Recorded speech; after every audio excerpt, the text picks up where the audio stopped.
One of the main things that a person has to understand when it comes to Pesach is that you cannot prepare for Pesach a couple of days before Pesach. Pesach really requires a very long preparation, a spiritual preparation, a material preparation. But there are certain things that a person needs to know that are important, but they're not priority. Meaning, a lot of people, the way that they think of Pesach is they think of the food.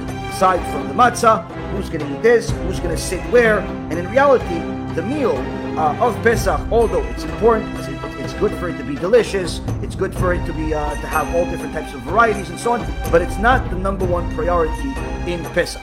The priority in Pesach is not the food. Okay, the priority in Pesach is actually quite different.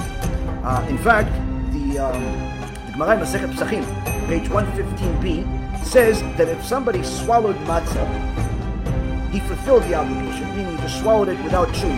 He still fulfilled the obligation. But if he swallowed the maror, the bitter herbs, he did not fulfill the obligation. He did not fulfill the obligation. The Rambam paskins this halacha that if somebody swallowed the matzah without chewing, he still fulfilled the mitzvah. But if he did not chew the bitter herbs, he did not fulfill the mitzvah. And the Shulchan Aruch elaborates and also paskins it the halacha in Orach Chaim. And he says, why is this the case?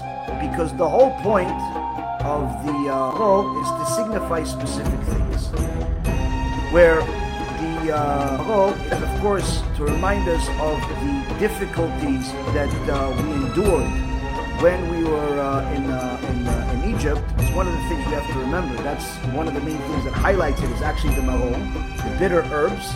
And that's one of the most critical parts to discuss, to think about during Pesach, during the Seder, is actually the bitterness of our suffering. If you don't chew the bitter herbs, you don't taste the bitterness, and therefore you're missing the key part of the mitzvah, which is to actually see yourself as if you are living through the difficulty right now. Many people can perhaps feel the freedom to a certain extent, but very few realize that one of the priorities that you have during the Seder is actually to feel the agony that we were in order to truly feel the salvation. The point is to make the whole thing as alive as possible, as real as possible, to truly feel the transition and not just focus on when do we eat.